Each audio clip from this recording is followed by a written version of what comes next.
And welcome to the latest edition of Tornado Talk, inside look at Brevard College athletics every Monday night here at Dugan's Pub, 29 West French Broad Street in Brevard, North Carolina. Glad you're able to join us this evening.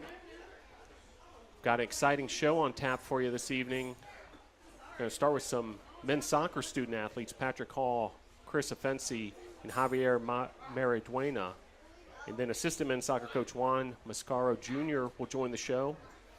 We'll have a couple of the stars from this weekend's big win in football over Methodist. Defensive back Quentin Jackson along with quarterback Dalton Cole. Then as we do every Monday, we'll hear from head football coach Bill Kyatt. We'll take an inside look into Brevard College athletics, tell you what's going on behind the scenes, and looking forward to having you all learn a little more about the week in Brevard College Tornado athletics. Some breaking news to start off with. Dalton Cole, who will be a guest on this show later this evening, and Trayvon Charles were both named USA South Conference award recipients for the weekly awards. They had huge games in Brevard's 41-36 victory over Methodist. Dalton Cole winning Football Offensive Rookie of the Week, and Trayvon Charles, Football Special Teams Player of the Week. Also, mark your calendars, the Brevard-Allen football game, which was originally canceled due to Hurricane Florence, that has been rescheduled for Saturday, November 17th at 1 p.m. at Brevard Memorial Stadium. So mark your calendar for that one. Cycling, another big weekend. Tyler Orshell of Brevard College wins the overall Southeastern Collegiate Cycling Men's A Mountain Bike Omnium title. He won Men's A Cross Country and Short Track in Auburn, Alabama this weekend. So big congratulations to Tyler and BC Cycling.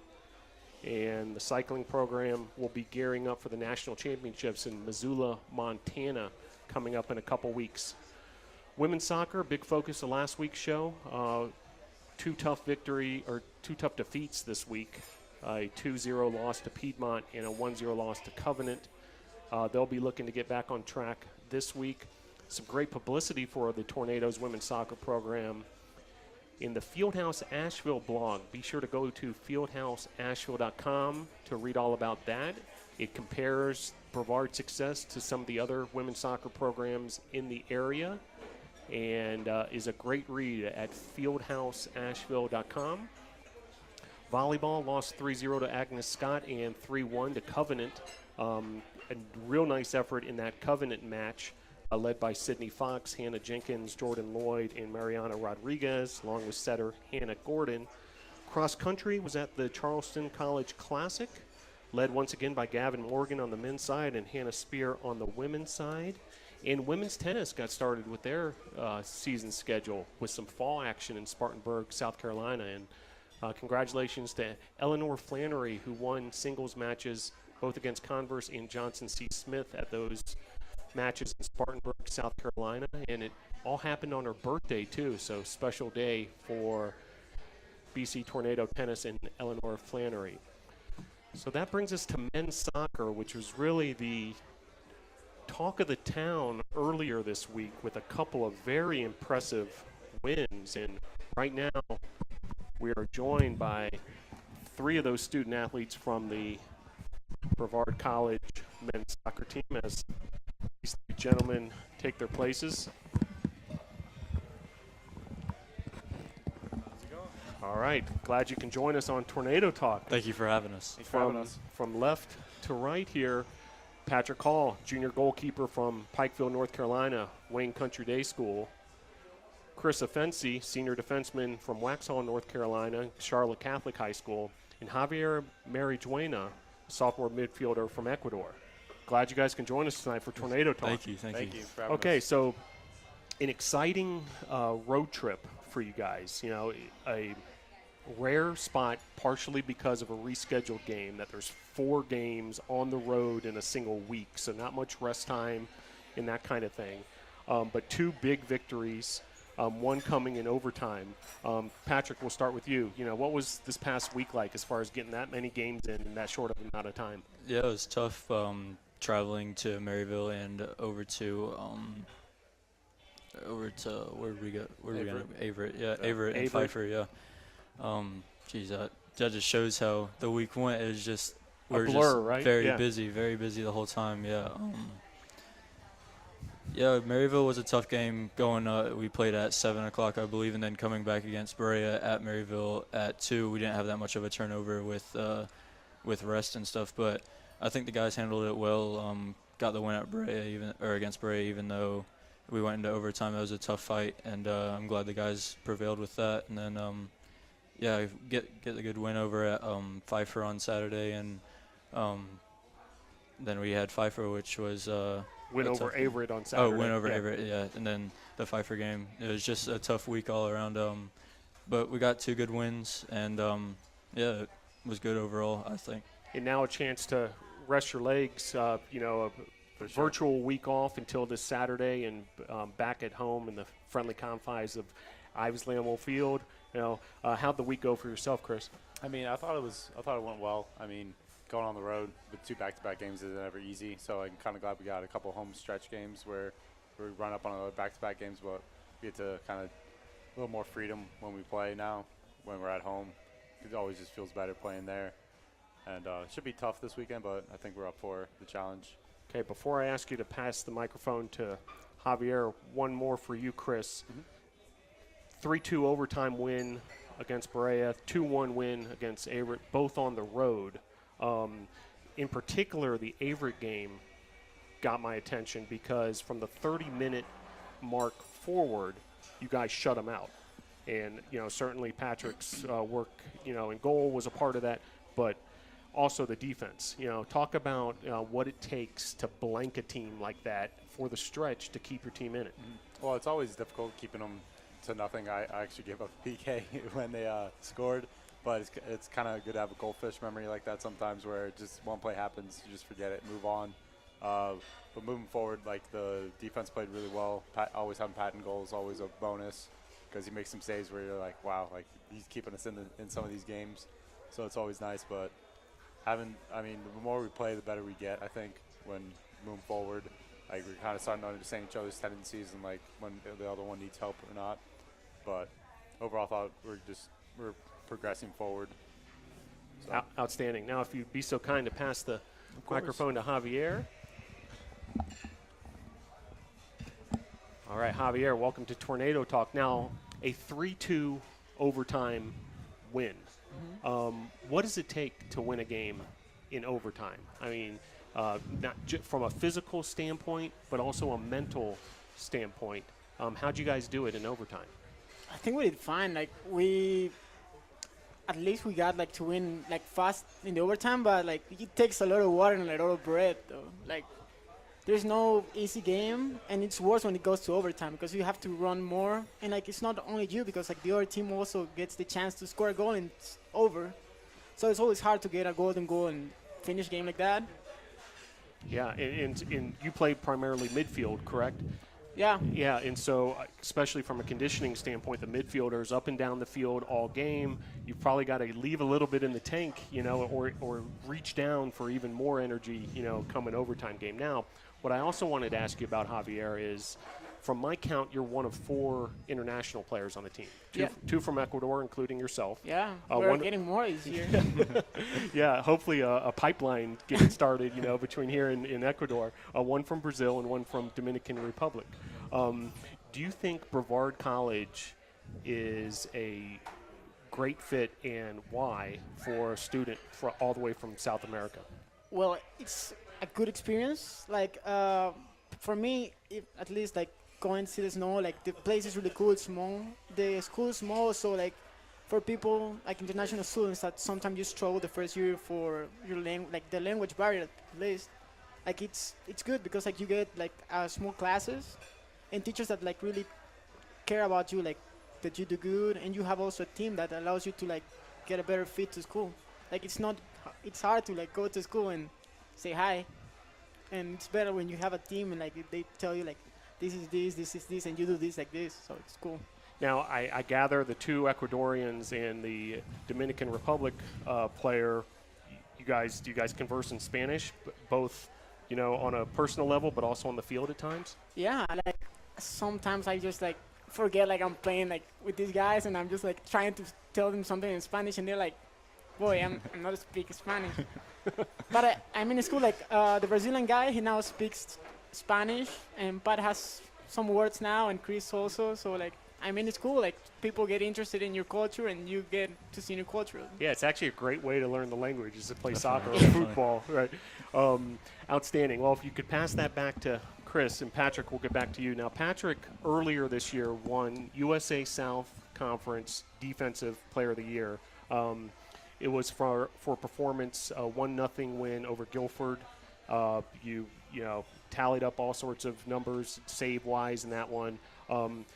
And you're always going to be part of the history books here at Brevard College because you, along with 2 women's soccer players who won the awards that week, became the first ever Brevard College student athletes to win weekly USA South Conference Well, awards. So didn't know congratulations on Thank you that. for that. Thank you. Patrick, if you can think back to that week, what was the key to that shutout, along with your other, shutouts this year, but particularly that one that got you that award? Yeah, well, at Guilford we scored I think in the first 10 minutes, and then we had to shut them out. We were pressed pretty much the rest of the game after that. Guilford came out fighting for the second half, and I was just trying to be a wall in the back. Whatever the back four needs me to do, I'm there for them. We communicate well, and we're just a big family back there. So whatever works there, I just try to help them as much as I can.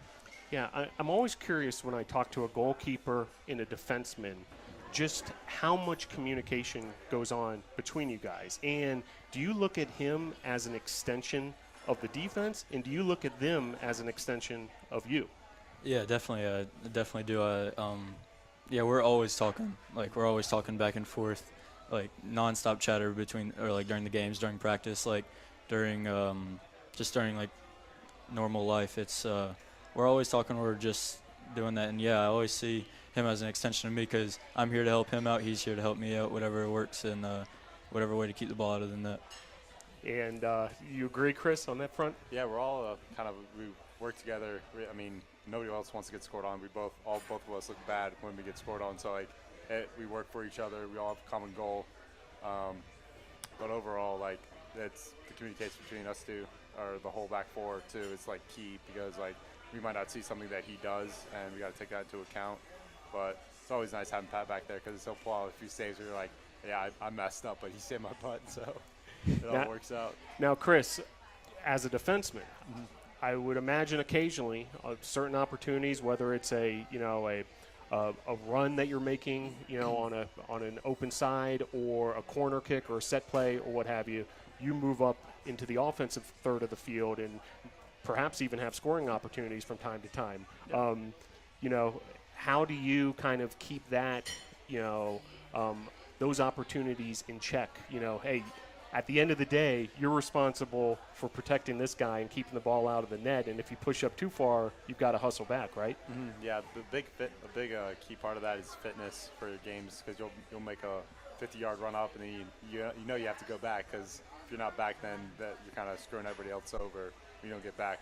So it's important to always keep that in mind. But I made a few runs up this year. We haven't had some opportunities too. I have long throwing, so I'm always going up the field and back down the field right after that. So I got to get a couple good sprints in, but then all else is all good after that. I want to talk about that for a minute. The long throw-in, the art of the long throw-in. I mean, is that something that you're just born with, that you happen to have the right muscles in the right places that you can, turn a throw-in into basically the equivalent of a corner kick at times? Or is that something you've worked on for a long time and has become part of your game over time as you've developed that skill? I mean, over time, yeah, I've had a decently long throw, like growing up playing soccer, but then I kept working out, getting stronger and faster, going up to the college level, and it just got farther and farther where it could actually be used as a weapon for offensive chances. There was one kid who actually we played against Berea. He did the flip throw. That was something special. Yeah, that was. Because he could launch it like back post, like 30, 40 yards just off one. I can get it pretty far, but not nearly as far. Maybe that might be my next trick out the book. Patrick, tell me a little bit about yourself. when did you start playing soccer, where, and, any coaches along the way, that helped you in your early development in youth soccer? Yeah, I started whenever I was 4 years old in upstate New York, where I was born, and then moved down here in I think 2005, around then, and started playing in Eastern North Carolina, where I'm from. And then my dad played college soccer, so he was a goalkeeper as well. So he always taught me how I play today, and I've always came up through him coaching me and him being my personal coach, and along with travel and club, he's been my coach through the whole time. So he's taught me everything that I've done now, and I'm thankful for him. So because of your father, a goalkeeper from basically day one? Yes, sir. Outstanding. Definitely. Yep. And how about yourself, Chris? How'd you get started in the sport? Yeah, I kind of just started because my brother played. I mean, my dad played a lot growing up, and he had the opportunity to play college, but then just kind of left it on the table. But so I kind of just played just because my brother did at the start. I was really bad. I had a lot to work on, but I just stayed with it, kept playing, and then now I'm here. It's kind of crazy to think.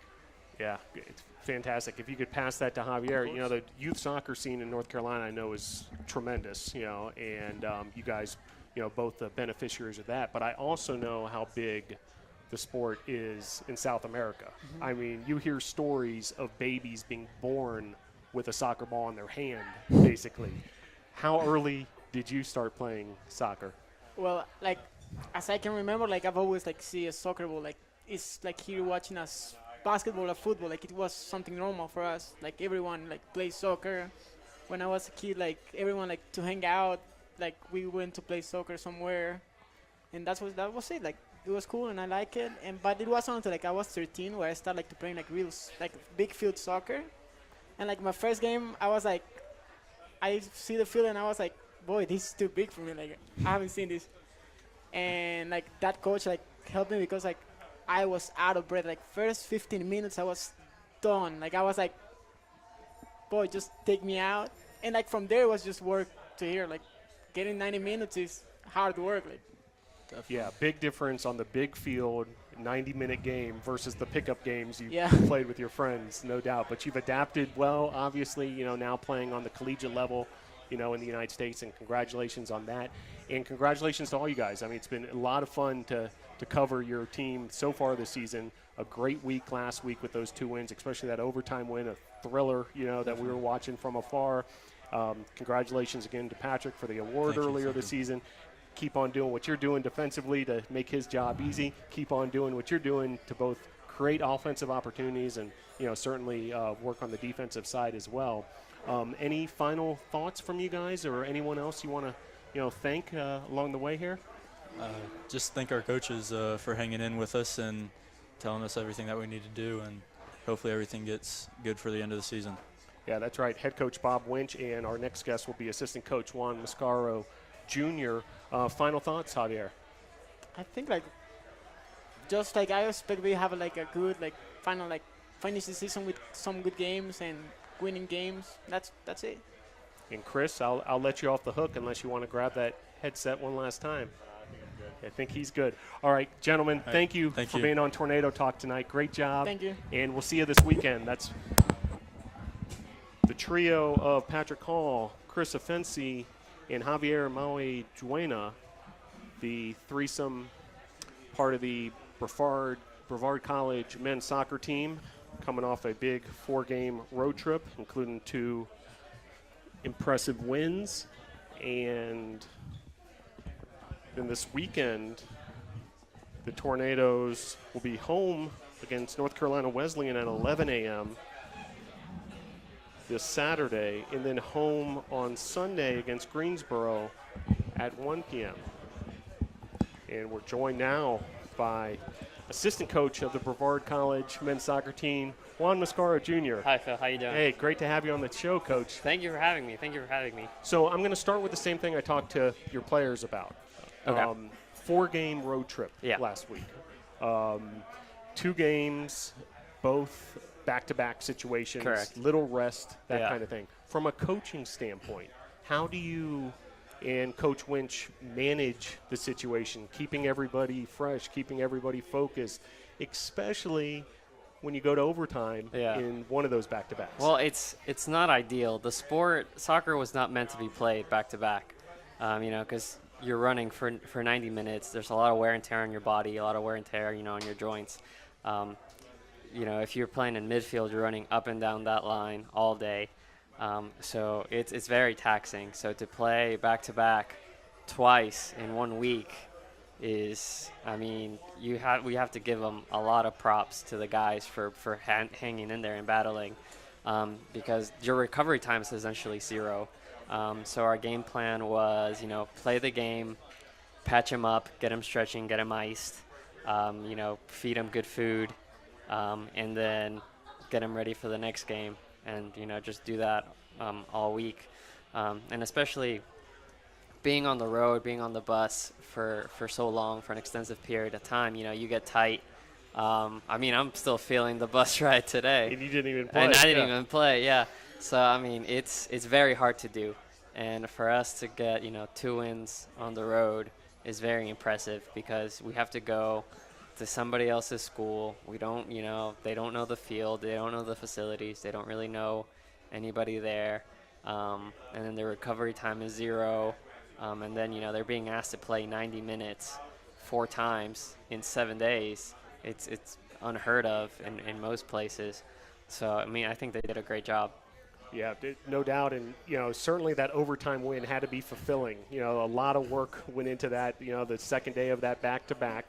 And then a 3-2 win, golden goal in the 93rd minute by Kendrick Moore. Yeah. And just a thriller there. What was the message to the team in that short break of time between the second period and the start of the overtime period? The message was finish the job, because it's, you play 2 10-minute halves, and you've already ran 90 minutes. So we said, finish it early, and let's go home. And then they did it. So it was, a great ball by Jose Sanchez from the Dominican Republic, and then Bry Kendrick got that first-time finish. So I was very proud of him for getting his first goal and winning the game for us. But our message was, finish it now, because if you let them keep playing, you're going to give them hope, and then they're going to start to press you harder and harder, and then we were out of gas, and so at some point, one team is going to break down. So I was very glad that we were able to put it away early on in the overtime and get that win. Yeah, outstanding. Congratulations on that. And, you're the goalkeepers coach. I am, yes. As well as, being the full-time assistant under head coach Bob Winch. As goalkeepers coach, I'm always curious because, you're part of, Bob Winch's, your one-man staff basically for him at the same time. Yeah. So how do you balance the training you do with the goalkeepers, Patrick included, who we just had on the show, and also your responsibilities with the team at large? The goalkeeping we just incorporated during the practice, so I will usually have time with them at the beginning of the session, and Bob will take the rest of the team. So I'll have 3 goalkeepers under my care, and it's a different skill set, because they're using their hands instead of their feet. And so, we'll work on things like handling, diving, really explosive movements, because the goalkeeper isn't running 90 minutes like the rest of the guys. So, when they're in action for 30 seconds at a time, tops. So we really work on those anaerobic movements, those explosive movements. That way they're ready, because, they can be doing, I don't want to say not doing anything, but, they could be, the ball can be in the other team's half for 80 minutes, and then in the 81st minute they have to come up with a big save out of nowhere. So we really work, like I said, on those explosive movements, a lot of shot stopping, and then distribution for a goalkeeper is key, because when the goalkeeper makes a save, he's the first attacker. So distribution is key, and we're very fortunate that Patrick has the long ball from the ground and from his hands. He's come a long way with the punt. There's a specific technique that you can use to make the ball driven, because when you punt it, and if it's lofted, if it's a big loop, it turns into a 50-50 ball. It turns into a 50-50 ball. But if it's driven, your team has a better chance of winning that ball, or you can play somebody into space for them to then get a scoring opportunity. So he's taken to that technique very well. he was very coachable, and he was very willing to learn that technique.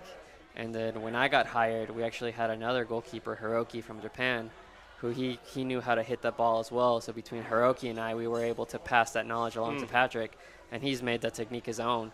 I mean, he's hitting balls 50, 60, 70 yards to give us a chance at goal from, all the way back. Yeah, he becomes a part of the offense, no doubt about it. Now, we've talked about Patrick. He won the Defensive Player of the Week award earlier this year. Congrats on that. Tell me about your two other goalkeepers on the roster. We have Jackson Pruce and Elias Langford, both from Georgia. Both great kids, great personalities. And, obviously they have Patrick as an example, as a leader in the goalkeeping unit. I think they're two individuals with a lot of potential. They still have a little ways to go. They still have a lot to learn. But I think, under Patrick's guidance and with a little bit of coaching, one of them is going to have to battle out for the spot when Patrick graduates. So I think Jackson's been traveling most of the time, so he has a lot of potential, and he's a great kid. And they've both grown a lot since coming, because the game's a lot faster, the shots come a lot harder, and they're shooting from all kinds of ranges. So they've both grown tremendously. But now it's time for them to just sharpen up a little bit of technical things, and really just get confidence, get a few minutes, get experience, and that way when Patrick graduates, they can make the role their own. Makes a lot of sense, and nice to have that kind of depth on the current roster as well. Definitely. Now, on to you. Yeah. You're a rare case of someone that basically grew up around here at Brevard College. I did. We had your father, Juan Mascaro, the head coach of the women's soccer team and vice president here at Brevard College, on the show last week. Yeah. And he talked about, how meaningful it was to have you, on the staff here, but also talked about how you've been around for so many years, living and breathing Brevard College. Yeah. When did it all start for you, and how to go from there? We moved to Brevard when I was 14 years old. And I remember after school I would ride my bike to campus right around 4 o'clock when my dad was running practice, because he was originally the men's coach. And I would just shag balls, and I would just be the ball boy during the practices and during the games. So that's kind of how it started for me at Brevard. I was his unofficial assistant, because he didn't have an assistant. He was just by himself managing a team. So, I would run balls for him during practices, during games. During the summer, I remember he would let me clean out the locker room and let me, rearrange the locker room and stuff. So I've been, managing equipment since I was 14 years old. And then when, I went through my high school years and it was time for me to pick a college, Brevard just made sense. It was a natural fit. It was home. I always, like I said, it was home. I didn't really want to leave. It's a very special place, Brevard, not just the school, but the town, the whole area. It's a very special place. So then I actually got to play for the program, and my father coached me for 2 years. And then actually one of my coaches here at Brevard gave me the opportunity, gave me my first job at Emory and Henry College. So, that Brevard connection, again, allowed me to take my first steps in this profession. And then when Coach Winch brought me back, it was a no-brainer, because I'm very invested in this program, not only professionally but personally. I don't know. I take a lot of pride in our program and a lot of ownership, because, like you said, I grew up. It's in your blood. I grew up in this campus, and I think I've been involved with it for 11 years now. So it's a very special program to me, and I hope I get to stay for a long time. Now, what I find interesting about your story, and you probably didn't realize it at the time, but when you're 14, 15, 16 years old and you're helping out your dad, you're probably still more concerned about your playing career. I mean, you're a high school goalkeeper. You're worried about your own situation, probably. Correct. Yeah. But in the background, the coaching skills are probably sinking in a little bit, and the wheels were turning without you even realizing. Yeah, no, now that I'm coaching, I'll be out running a session, with the goalkeepers, or sometimes I'll run an exercise with the field players, and I'll say something and I'm like, man, I sound like my father. or I'll do something when I'm planning a session, and I'll look back at those years when I was just watching, and I'll use the same exercises. And I wasn't thinking about it, but in the back of my head, I guess the gears were churning, And now that I'm coaching, I just kind of look back and see, what my dad did or what, one of his assistants would do when he did bring an assistant in. So it was, yeah, it's great. It's great to have those little tricks of the trade in your back pocket at such a young age. Yeah, no doubt. Now, as far as this team goes, Mm-hmm. you've got some work to do still this season. You Yeah. know, there's still plenty of the schedule ahead of Yeah, us. definitely. USA South Conference key matchups coming up to get in this Saturday versus North Carolina Wesleyan at 11 a.m. and then Sunday here at home versus Greensboro at 1 p.m. Yeah. What's the key to the team moving forward and making the rest of this year a big success? Really, we just got to finish our chances. There's been a lot of the times where we've been, even on shots with the other team, but they've just been able to finish and we haven't. Another one is fitness. There are times where we come out really strong in the first half, and then in the second half we just run out of steam, and the other team capitalizes that we're tired, and they can still keep running. So really, we just need to, finish our chances, because fitness, you can't get fit in the season. It's 10 weeks. It's 2.5 months. So we have to work with the fitness level that the guys have, because fitness, you have to work on it from the day the season ends until the next season starts. Obviously the guys that are playing a lot are gonna get fitter, but then when you start making changes from the bench, you need them to be fit as well. So it's not just the starting 11. It's a group effort. It's the whole group. So we need everybody to be fit and be ready when they're called upon. But it's a very simple game. We just need to score more than the opponent, and just finish our chances, because we are getting chances. We are getting opportunities in front of net. We just need to find that killer instinct and bury them. Outstanding. Well, fans, hope to see you out here at Brevard College on Saturday. Game against North Carolina Wesleyan at 11 a.m. and Sunday at 1 p.m. Coach, thanks for coming on the show. Thank you for having me. I this appreciate evening. it. Yeah, Best sure. of luck down the Thank road, you. and we'll surely talk again sometime soon. Yeah, for sure. Great, Awesome. thanks. That was assistant coach Juan Mascaro Jr. of the Brevard College men's soccer team, and coming off 2 big wins last week, 3-2 overtime win over Berea and a 2-1 win over Averett in Virginia. And now we will turn our attention to football. Hello. Glad to have with us 2 players who, are the talk of the town at the moment after a huge weekend. Dalton Cole, quarterback of the Brevard College Tornadoes. If you guys can give me just a second to get my papers organized. And Quentin Jackson, sophomore defensive back. Congratulations, guys. What a win on Saturday. Thank you. Yeah, an absolute thriller, 41-36. One of the wilder games I've ever witnessed in person. We'll start with you, Quentin. Yes. The defense, big part of that win, no doubt about it, all the way down to the, final minute of the game. Everybody on the edge of their seats. It was intense. What did it take, to dig in deep there in the fourth quarter and get it done defensively? Our coach just brought us to the sideline. The last play of the game, he said, all right, we all in. We're just going to go all in right now. Corners play man coverage. It was down to the wire. It was do or die right there. We went all in and we made the play. And, Dalton, I know, it's probably a combination of kind of a helpless feeling because your unit's off the field and, you're counting on the defense, but I'm sure you've got a lot of trust in these guys, too, to get it done down the stretch. Yeah, for sure. I mean, they've proved themselves over and over these last couple games. If anything, we'd rather have them out there just to prove themselves again like they have for the last 4 games, Well, just a wild game, and we'll recap it all with Coach coming up soon. But Dalton, 21 of 33, 292 yards, 2 touchdowns in the air, and a touchdown on the ground. How are you feeling throughout the afternoon? Pretty good. With the game plan that we had, it was real simple between, my quarterback's coach helping with the reads and everything, the mechanics, how to go through them. And, just keep, continuously running the plays in practice and seeing it from different looks on our scout team, which did a great job giving us good looks. The game came easy thanks to the guys at practice, honestly. And by my count, 8 different receivers you hit. Is that part of the game plan and part of your standpoint as far as looking for the different options and then finding the opening man? I mean, all of our guys can do anything with the ball. If we get them the ball, and they'll make plays.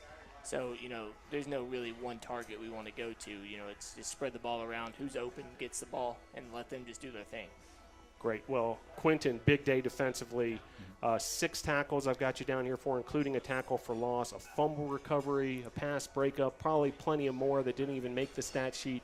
How did you feel out there? And that looked like a very talented, fast, athletic team that you were up against. Yeah.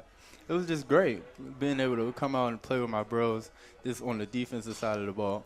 I got so much faith in my boys, especially my DBs out there. We lock things down, especially around this season. Around this time, I don't feel like anybody can touch us right now. Well, I hope that definitely continues. All of NATO Nation is behind you. And, let's talk about this for a minute. The home opener was supposed to happen, a good month, 5 weeks ago. Right. And then, the hurricane came around. Mm-hmm. How anxious were you guys to get going on the home field in front of your, the home fans and family and all that? All practice, we was just preparing, just ready to go. Saturday was the day. We was going to show it all, give it all online. But I guess it happens. We can't control it, huh? Yeah, and it definitely showed with that 41-36 win. Dawn, were you anxious to get on the home field? I mean, our fans travel really well. So, everywhere we go, we've always heard them. We've always had a ton of people out there cheering for us, But coming to the home field, it's our turf. We had a sense of pride, we need to do this. Like, this is going to be the game. And all through the week, the coaches preached it. And, we believed in it. And that's what happened. Yeah, no doubt. And the results showed for it. Now, Dalton, you mentioned the 2 touchdown passes, but you also had a tough quarterback sneak there. I think on the down before, you came up just short, but then the down after, you went up and over and got the touchdown call. Is there an art to that as far as, leaping over your O-lineman and getting it done at the goal line? I mean, really, it depends on, what the defense is going to do, Some defenses, cut our linemen, and if they're going to cut them, then, just go over top of them. Once the ball crosses the end zone, it's touchdown no matter what happens. But, of course, always going to preach ball security, so it's a gamble. So, I mean, there's really no art to it. It's a gamble play, and just see what happens, just take a chance. Yeah, and you got it done. There's no doubt about that. Yeah, Quentin, you're from Maryland, correct? Yes, sir. Tell me a little bit about, where you came from, your hometown, where you played high school, all that. Well, I went to Hammond High School. That's in Columbia, Maryland. I mean, it's fun. I like to travel, so I like to go far. I'd rather be out here experiencing new things in life, playing football somewhere else, planning to go even further in life. And Dalton, when did you start playing quarterback? My whole life, honestly, since I was what we called a pup in the youth league. I was about 4 or 5 years old. Been doing it since then. Yeah, and it certainly shows, a quick study, no doubt about it, and you guys are doing outstanding. What a game on Saturday. I can't congratulate you enough. An absolute thriller that has sent electricity, through the Brevard College community. I'd like to end with this. I'd like to hear about your experiences here at Brevard College, not just playing football, but also, in the classroom and socially and so forth. How do you like it here at Brevard College? And when you're telling your friends from home, what are the things you're telling about as why they should probably come here too? I mean, it's great. It's great to me. I'm loving it. This is my 3rd year here. I mean, if you want to come on. I'm having fun. Just come on down. I love it. The mountains are beautiful. The views. This white squirrels, of course. That's new to me. It's new to everybody who comes here for the first time. How about yourself, Dawn? How are you enjoying your Brevard College experience overall? I mean, this is my hometown. I'm from around here. I'm from Hendersonville. It's about 20 minutes down the road. And, I've played Brevard High School throughout my career, high school and youth league, all through that. But coming to the college and being part of the community, it's really tight. It seems like the community's really knit together. The college is right there, and downtown's 100 yards down the road. So it seems just like everyone's it's just a town complete together, and they feel like they're all part of it, and that's new. and being from just down the road in Hendersonville, it must be great to be able to be that close for your family and friends to come and Right. see you play all the time. Yeah. Yeah. Well, gentlemen, thanks for joining us on Tornado Talk. Congratulations again on the win, but I know your coach is here tonight too, and I'm sure he wants you focused on next weekend. What are the keys going into this weekend? You guys, have a certain mindset going into the Huntington match? Yeah, just stay ready. Yep. We got it. And just get the game plan and execute it. That's it. Very good. Well, Quentin Jackson, Dalton Cole, two of the stars from Saturday's big win, 41-36. Congratulations, gentlemen. Thank you. And thanks for joining us on Tornado Talk. Have a great rest of the week of practice and schoolwork, and good luck on Saturday against Huntington. Thank you for having Thanks, me. guys. Thank you. All right.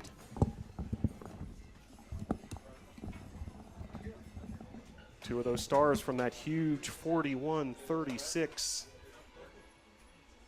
win for the Brevard College Tornadoes. And we're going to break it all down now with regular guest here at Tornado Talk, Coach Bill Kyatt. Coach, good to see you again.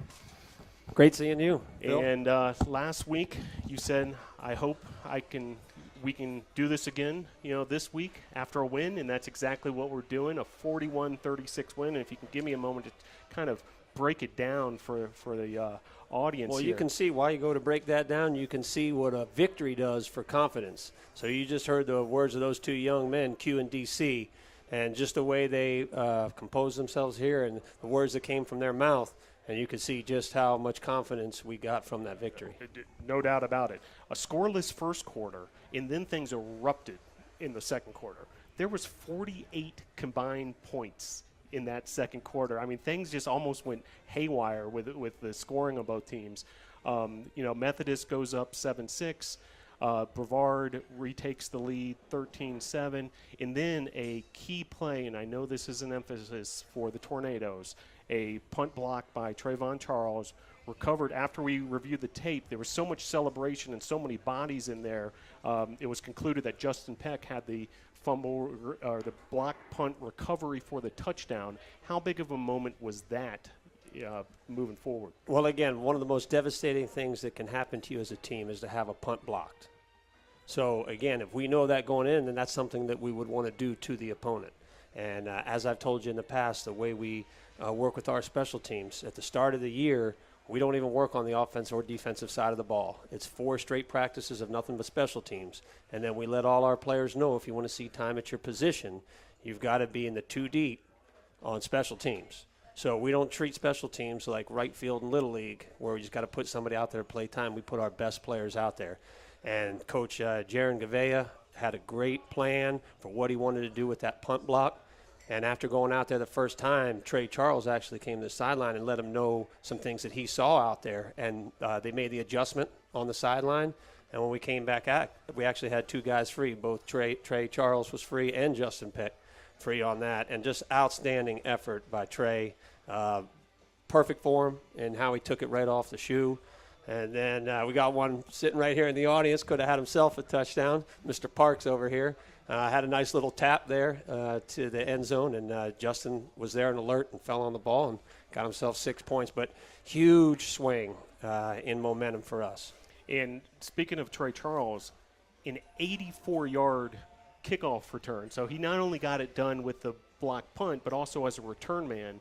I mean, how big of contribution was his all the way around in special teams, and that return set up an easy touchdown. Exactly. And, I'd like to congratulate him. He was recognized as USA South Special Teams Player of the Week. That's right. For those efforts. And, again, Trey had a little miscue just prior to that in coverage, and that's one of those things, he takes it upon himself to make that correction. So he can't wait till the next game to make that correction, and he makes it right there to make a great play. And again, you've got to give credit to the men in front of him. And what Trey does really well is set up his blocks. That's something he has great football savvy, spatial relations, awareness, things of that nature. And then, of course, he has the speed and the determination to get there. Just 1 yard short, but, hey, you know. Yeah, but setting up those That's blocks right. is half the battle. That's know, right. Like, Devin Hester, formerly of the Chicago Bears and the Miami Hurricanes, like he did as well as anybody. He almost made it look easy sometimes, not even touched. Phil, I got to let you know something. You cannot bring up Devin Hester to me. I was on the Arizona Cardinals coaching staff. Oh, goodness. Okay. When Devin Hester returned 2 for touchdowns on the Monday Night Meltdown, Bears against the Arizona Cardinals. So that one brings back nightmares for me. But, yes, I definitely know how that can change a game. Yeah, no doubt. Well, 27-21 the score, Brevard with the lead in halftime after that wild 48-point total second quarter.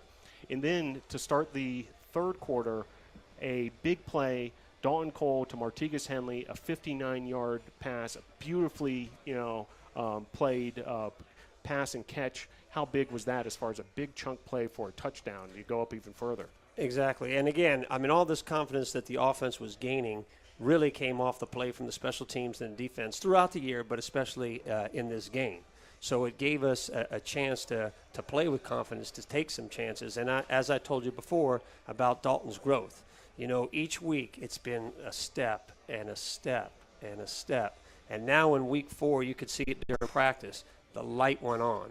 And once that light goes on and you figure out how to do something, you could get something that comes in a box and you don't want to look at the directions. And you just start fumbling through all the things and seeing what goes together, how it goes together, and you're kind of figuring it out, and all these pieces are laying out. But once you put that one piece together, and then the clamp, and then you start putting it together, next thing you know, you've got it built. And that's what happened for Dalton this week. He really jumped from it was here to here to here, then to here. And that's what you saw on the field. So, again, now that he knows where everything is and what he's truly looking for based on coverages, a lot more comfortable. But what a beautiful ball that was thrown. That was a clinic ball that was thrown right in stride. Yep. If that's underthrown at all, Martigas gets tackled after he makes the catch. And what a shame that would have been to see that thing overthrown. So what a beautiful ball and a great way to get the fans excited. In a stretch there at the start of the third quarter where Martigas Henley was the man. He scores another touchdown. Cole finds him in the end zone for a 4-yard pass. Talk about Henley a little bit as far as, his role on the team. Okay, well, in the past he has been a wide receiver. And he wanted to make the transition to tight end. He thought he could match up well with our style of offense and what we do. We do a lot of personnel changes, a lot of formations, always trying to get mismatches. So I take all the things I learned from the National Football League, try to apply them here in college for the things that would make sense for the college game. And so, again, a linebacker, Mike linebacker, trying to cover Martigas Henley, good luck. And that goes for just about anybody in our conference. He's just got that kind of speed, that kind of talent. And, I was just really happy for him because I know there's a little part in that transition. Was he going to get lost in the wide receiver group? What was he going to do? And, when he came to me and said he wanted to play tight end, I said, no doubt, and I'll take care of it. So after that second Henley touchdown, the Tornadoes were up by 20, 41-21. And Methodist started to chip away, 41-28. 41-30 after a safety, after a punt that went through the end zone. And then Methodist had the ball after cutting the game to 5.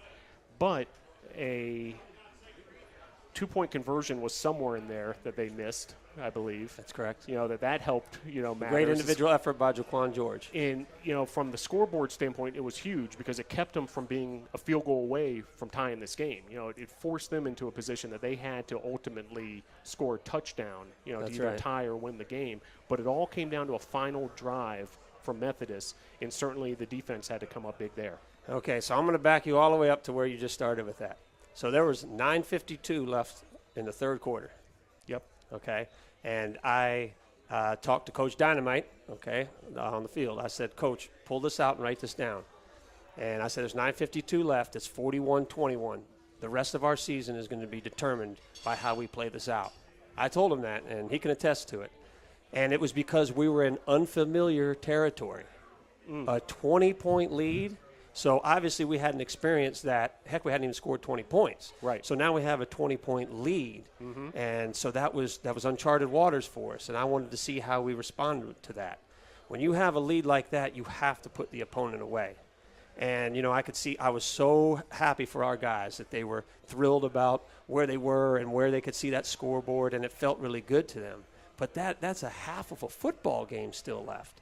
So, again, that's where we need to grow again, is to get a lead and keep the lead and keep the gas down, put that foot on the pedal and hammer. It doesn't just fall on the defense's shoulders. All three In fact, phases. Yeah. All three phases. And the offense controlling the ball and making first downs and chewing that clock and maybe even scoring and adding to that And that's lead right. is So part think of it. about it. Situational football for us on an offense, we're not used to what they call 4-minute offense. Hey, just grind that clock out and keep it running. And we didn't get into that until there was 9:22 left in the fourth quarter. So believe it or not, all that scoring that you talked about in the second half happened from that 9:52 mark of the third quarter to the 9:22 mark of the fourth quarter. So there was no scoring from that 9:22 in the fourth quarter all the way to the end. Correct. So, but again, who better to have out on the field when the game's on the line than the group that has gotten us to where we are, which is that defense out there. So it wasn't a situation where everyone on the sideline was just gripping because they were so concerned about what was going to happen. We knew that the defense was out there, and we knew they were going to come up with a big play. And they did indeed come up with a big play, breaking up that pass on fourth down. Now, there was a timeout before the fourth down, which, certainly makes a lot of sense. How do you defend? Do you coach any differently when you know a game's basically on the line, or do you treat it like any other 4th and 7? Okay, well, without giving away too much of, our mentality, in case we find ourselves in that situation again. But certainly, the number 4, great player, all right? He had been a player of the week prior on offense with all of the rushing yards, receiving yards. So, again, probably a go-to guy, for the opponent. So, Methodist, again, trying to look to him because he had made, several plays during the course of the game. And certainly just get to the quarterback. I mean, what really changes? You don't want to give up any yards. I mean, there's at no time during a defensive spell out on the field are they saying, hey, let's allow these guys to score. I mean, I guess you can say a situation at the very end when you got no timeouts and you're trying to let them score to get the ball back. But outside of that, you're always trying to prevent them from getting in the end zone. But it wasn't a situation where our guys' hearts were racing so fast that it was messing with their minds and they couldn't focus and they couldn't concentrate. They were actually thriving in that situation. And these guys wanted it. They wanted to be a part of it. They wanted to be the ones with the game on the line to win it. And, again, if we can just get pressure on that quarterback, all right, because, that's what they did well going into the game was throw the ball. And we contained that quarterback, and he didn't throw for a heck of a lot of yards in the game. But, again, why not put it in his hands if he's their guy and then try to get it to 4? And with pressure in his face, you can't really make the greatest throw. And then with blanket coverage, have fun trying to make the catch. Yeah, and it seemed like the secondary did a good job of, keeping their guys covered and making it even harder on that opposing quarterback. Oh, yeah, and Coach Jakes mentions it all the time. You actually don't want to hear a corner's name getting called. So, someone like Q who came on earlier and spoke with you, if the guy's doing all the right things in man coverage, well, I'm going to look to throw over there. Well, he's blanketed. I can't throw there, so I got to throw over here so his name doesn't get called. If he drops to the proper zone and is playing that properly, well, I can't throw it over there. That's covered. So, again, he's not getting called. And if he's not making tackles, then that means that the running back isn't getting through the line of scrimmage to the third level, and we have to get him called. So, again, outside of the interceptions, you really don't want to have that secondary's name being called too often. Yeah, and just focus on the defense, for some final thoughts on them. A couple fumble recoveries, which were big in the game, one by Q Jackson, who we After had a on the big show hit earlier. by Wesley Ross, who's another guy that's playing incredible football on that defense. And Axel Easter came up with another one as far as a fumble recovery goes. That's right. So good to see those turnovers continuing. And then also an interception by Andreas Wyatt, which was a key moment as well. There's so many moments in this game. And that was a moment, think about that. That was right before the half where they could have taken the lead. That's right. And certainly they were close to field goal range at that point. So huge play by Wyatt. We talked about Dalton Cole and his development. Also want to mention Tyler Gregory. A big game for him. He, in what I thought a brilliant play call, scores as a quarterback on a shuffle pass and sort of a wildcat look. Right. Again, without giving too many, secrets or what have you. Is that something that you have total trust in Tyler Gregory? And I think that any opponent in our conference knows that from watching video. Tyler Gregory, remember when he was quarterback in years past here at Brevard, it was a triple option. So he's used to having the ball in his hand. He's used to having to make critical decisions at crucial moments. So I trust him implicitly with that ball in his hand to make the right decision. And so we have plenty of packages where he's a quarterback, so we don't treat it as a true wildcat, so to speak, because he actually is a former quarterback. So it's a nice little wrinkle to have because that's an entirely different mentality as a defense going in if you're all of a sudden going to have to defend against certain option looks and things of that nature. Now you're getting back to traditional football versus some more wide open spread type of things. So again, we did some stuff with some shifting and motion and try to get the defense a little bit off balance. And again, I mean, just a great read by Tyler and got that ball to Bobby. And he is one on the offense that, he may not end up in your stat sheet, Bobby Clarissier, but he had the most outstanding game that I've seen from an offensive player in a long time. And we, as an offensive staff, named him the player of the game on offense because he had a game that won't show up in the stat sheet, okay? But he made some incredible pickups in blitz protection, and I mean incredible ones. When you watch the film, you'd be so impressed. Covering for mistakes that happened up front. And then when the game was on the line, he was running so hard when we called it the 4-minute drill, and there's really 9 left, and we were driving down the field. The leverage and body lean that he was running with, you would think he was a 225-pound back. Running like that, and we had a crucial 3rd and 4, caught the ball in the flat and got a first down. So I've got to mention Bobby, and what a great game he had. Yeah, Bobby Clarissier, some hard running down the stretch, no doubt about it.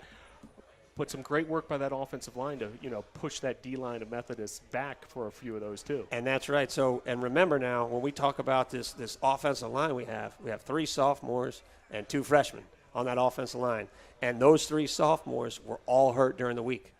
All of them. So they had very limited reps during the week to really see all the things that were going on. And then Methodist did use a little bit of a different wrinkle when we went out there. So then we had to do some game time adjustments. And again, savvy enough to work through all that throughout the game. Well, all said and done, a 41-36 absolute thriller, electrifying the Brevard Tornadoes fan base, and really exciting, and had to be overall just a gratifying win. I spoke to you right after the game, and it was an overall win, special teams, defense, and offense. What'd you tell the team after the game? Just that was the definition of a team victory. So if one phase was falling short, one of the other 2 phases picked them up. If a player within a phase was falling short, then someone in that 10 other group picked up that player. And if that player in the group made an error, then the next time they got an opportunity to make a play, they made it. So everyone contributed in some fashion, in some form, to gain victory for that. So, again, wonderful for what it did for our team, because sitting at 0-3, think about what 0-4 does versus 1-3. So we're at the same record that we were last year at this time, but it feels entirely different. I mean, I feel like we can jump in that jet stream now and take off, with the confidence that we have now. And lastly, about the Methodist game, a great environment, great treat for the fans who were there. How big was that being the home opener? We've talked about it a lot on this show as far as the home opener being delayed, but now it finally happened, and it turned into a real great day for the fans, no doubt. And I think I mentioned this to you, Phil, last time you and I talked on the show about the energy at the home games. We never played well last year. We just really didn't, even in our one victory. And we just didn't really give the fans anything to get excited about. So they're trying to manufacture this energy. Well, now the energy was brought by what the players were doing on the field, then resonated with the fans. Then the fans throw it back at the players. And, I mean, it just kept growing and growing. And I just think it was fantastic for them. It was fantastic. My mom and dad watched it on the Boxcast. Heck, when I watched the game that night on the video once it was uploaded, I mean, my heart was racing watching the plays, thinking, there's going to be a different outcome. I'm really watching a play, not sure if, we're going to make the tackle, we're going to make the catch. So what an outstanding game for people to watch. Now, of course, I as a coach would have loved to see fewer errors and, a bigger stretch between the scores. But again, overall, wonderful environment. And I do want to take the time to thank Sheriff Mahoney and Dr. Powers. They had a barbecue that helped raise some money for us. That was fantastic. And Gail Sneed and her entourage put on a raffle. And again, more money raised for the program. So just the support that we have now, I mean, it is a true family atmosphere. Everybody gets involved. It's important to everyone, and I can't be more grateful. And it sets the table for what is a fantastic 5-game home offering for the fans coming up. North Carolina Wesleyan, LaGrange, Greensboro, and then Allen University. The game did, in fact, get rescheduled, and that'll be at the end of the season on November 17th. So more opportunities for the fans to come on out to Brevard Memorial Stadium and enjoy it. And, what a great way to sell the program is, an absolute thriller of a win, and hopefully a lot of those folks will come. Now, turning the page, at Huntington this weekend, an emotional, big victory. Everybody's pumped up. It's got to be a tough job for a coach to kind of get everybody where they need to be heading into this matchup. Well, I let the gentleman know today that we can't get caught into this trap. Okay, so trap number one is to say Methodist beat Huntington. We beat Methodist, therefore we beat Huntington. The transitive property. Can't do means it. Nothing. Can't happen, exactly. So that one's out. That's the number one thing. The second thing I let him know is that we have to avoid this trap, which is look what Methodist just did to Huntington, okay? That was their big win, right? And it really changed the way their season was going to go. It was huge for their program. I talked to Coach Williams, the head coach from Methodist, about what it did for their program because that was a huge win. You're talking about Huntington only having one conference loss over the past 3 years. So, I mean, that was big for Methodist and their program. And then we turn right around and beat Methodist and what it did for us and our program. So now we're flying high. Now we can't have Huntington come and strip that from us. Yep. So what we just did to Methodist and deflated them, we can't allow Huntington to do that to us. Yeah, makes a lot of sense. Now, Huntington this season, I'm sure you've started the scouting process. What are we looking at heading into there as far as their strengths? I'll tell you right now, it's the scariest 0-4 team I've ever seen. And it was really difficult to even figure out how they're at 0-4. So, and again, I've talked about Coach Turk in the past. There's a reason why they were selected preseason first-place finishers in the USA South, because he always has that team ready to play. They're always sound in everything that they do, but at the same time playing hard with great athletes. So there's a lot to navigate to try to gain victory. And again, the way we worked as a team last week in practice, if you would have watched our practices last week, you would say, wow, your team must be undefeated, Coach. What's your record? You would be shocked that we hadn't had a win to that point. But now that we learned how to practice and learned how to do things the right way, that's what allowed us to achieve victory. And I just can't have the guys sit on their laurels and say, hey, we did it, we're good. So they've got to come out with that same intensity again this week and go through it all over again. And then they're going to have to do it the next week. And so it becomes a grind, and you've just got to be able to stick to it. So if they can keep working through the process and trust and believe in it, then we can achieve more victories. Well, Coach, I just want to thank you, for your leadership and for coming on the show tonight. An absolute thriller. It's really one of the most exciting games I've ever, witnessed live, and a treat for the fans. And what made it even better for everybody was that the Tornadoes, came away victorious. And so great start to the home slate, no doubt about it. Big game this weekend at Huntington. Thank you again for coming on the show. Final thoughts for the audience? Again, we're going to give it best shot we have. And, our best is great. And that's where we really are right now. That's how I feel. And again, the record is not truly indicative of what a wonderful squad we have, and that we're now learning to do it the right way. Like I said, early in the season, we just didn't have everything connecting. And like I said, as I was talking about Dalton earlier with the light going on, that light also went on as a team. So now they all understand it. They all get why we do the things we do and where it can lead us. And like I said, I want to keep these guys flying high, because what a wonderful feeling it was. When we meet at 6:45 on a Monday morning, people are dragging coming in there.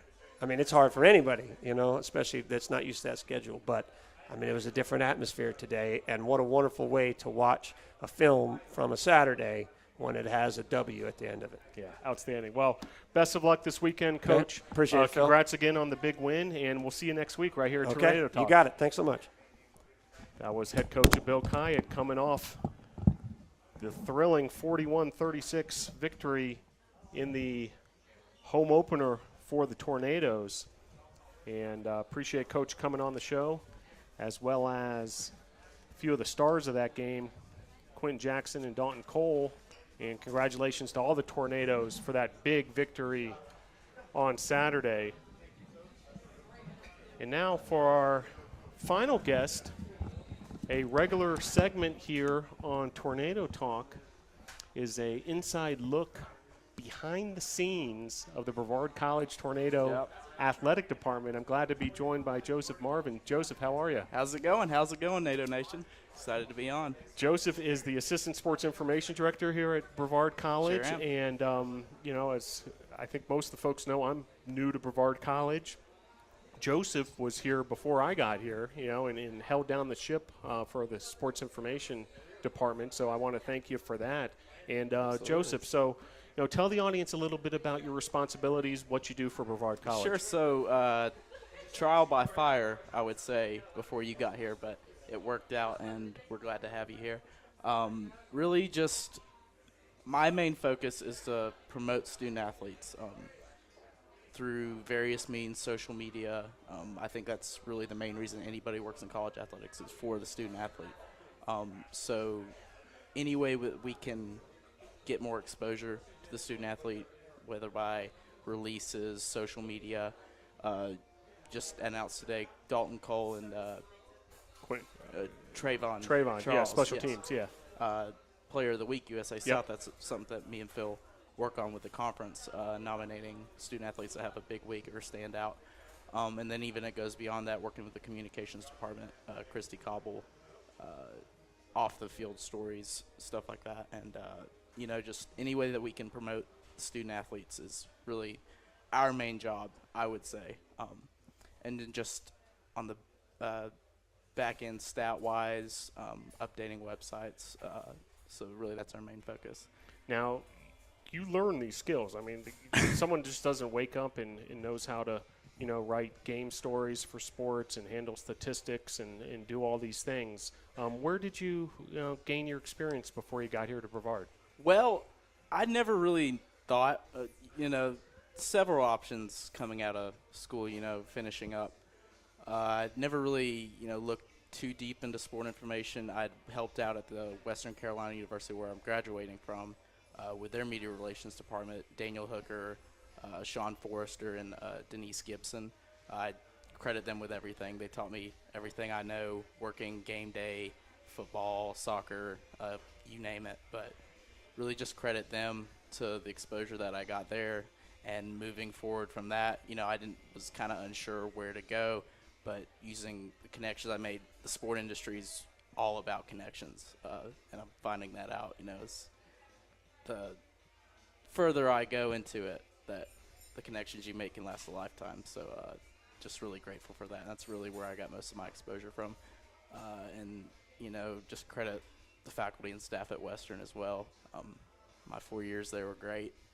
Proud to be a Catamount. I know our athletic director, Miranda Nash, also a former Catamount. So really that's just who I'd like to credit and, you know, just going forward with it. And pretty much done with your schoolwork, ready to graduate in December, just finishing up this last internship. Joseph, now you took a trip with the Western Carolina Sports Management Program to Europe this past summer. Yes. It sounded like just a wonderful trip, not only to experience Europe as a tourist, but also to get to see how they do things in the sports industry. Yes, tell the audience a little bit about your trip to Europe. So we visited 4 countries in 3 weeks: London, England; Madrid, Spain; Brussels, Belgium; and Budapest, Hungary. Met with industry professionals around the areas, anywhere from colleges in Hungary to Real Madrid, executives there, just you name it, across the board. Got an inside look at how they do things, what differences there are from the sport industry in the States to abroad, and just kind of analyzed it from that kind of perspective.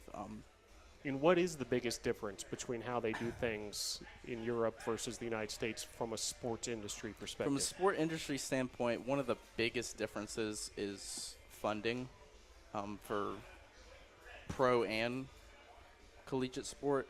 A lot of it is government-based, especially in Hungary, as we saw. A lot of the collegiate athletes over there, they go to school, but they're also considered professionals in the ranks of, collegiate athlete. It's kind of separate in the States, but over in Hungary, they rely on their collegiate athletes, to publicize and push, the national sport. So that's really one of the biggest differences. Funding, government's a little bit more involved in there. Interesting. Well, I'm thrilled that you had the opportunity to experience Absolutely, that, and you're doing a great job. And your future's bright. There's no doubt about it. And I'll close with this. I came from a small college environment down in Miami, Florida, which had a strong sports administration program. So I've seen a lot of students come through and then move on to professional ranks and D1, whatever it might be. There's something to be said for gaining your experience at an environment like Brevard College, where 100%. you're, versus your friends who might be out doing an internship with the University of Tennessee or Clemson or UNC or what have you. You're in the thick of it, day in, day out. Like Right you in the said, trenches, baptism yeah. by fire, in the trenches, doing it all, and so you're going to come out of here with all sorts of confidence, just like Coach Kyle was saying, confidence is the key. And, you're going to springboard to wherever you want to go in this business after this experience. But just want to thank you on a personal level, for making my transition easy, glad to have you here. keep up the good work, and we'll be back at it tomorrow. And tell the fans, finally, all the ways to follow Brevard College athletics. Sure. So we're really pushing social media right now. Facebook, Twitter, Instagram are our main mediums. And then we also live stream and live stat every game. So you can go Twitter and Instagram at BC Tornadoes, Facebook, where we're doing this stream right now, where you're watching, Brevard College Tornado Athletics.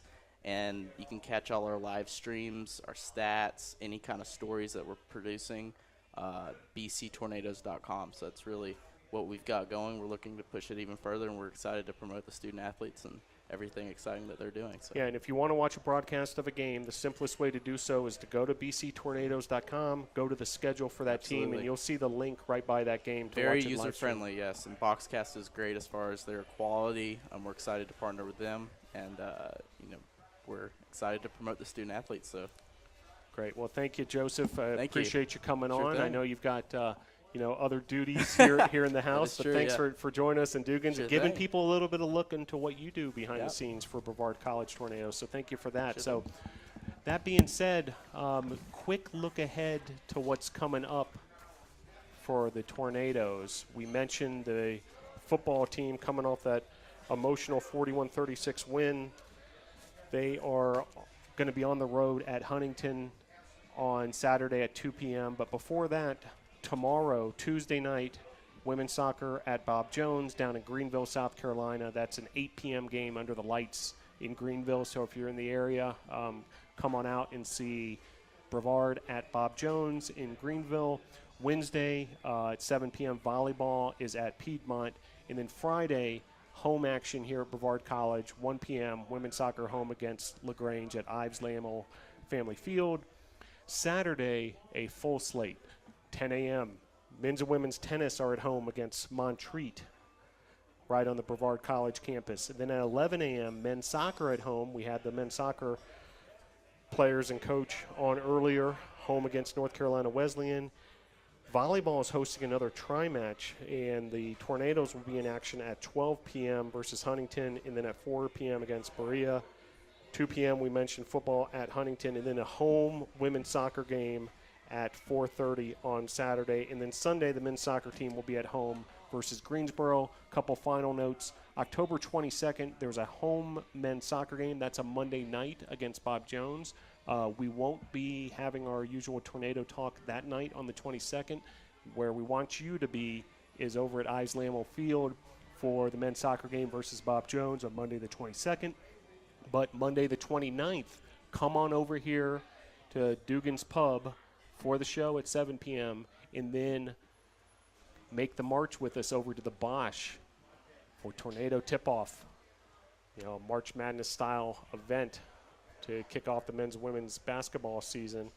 And if you didn't hear earlier, November 17th, that game that was postponed due to Hurricane Florence, football versus Allen, is going to take place Saturday, November 17th at 1 p.m. Want to thank all of our sponsors, Arby's, Zaxby's, Holiday Inn Express, Hampton Inn, Ingalls, Mission Sports Medicine, Comporium, Pepsi, and Dugan's Pub. And want to thank our guests, men's soccer players Patrick Hall, Chris Offensi, Javier Marijuena, assistant men's soccer coach Juan Mascaro Jr., football players Quentin Jackson, Dalton Cole did a great job coming off that big win, head football coach Bill Kyatt, and assistant sports information director Joseph Marvin. For all of us at Brevard College Athletics, that's another edition of Tornado Talk. We'll see you next Monday right here at Dugan's Pub, 7 p.m., or on Facebook Live. Thanks for tuning in. Good night.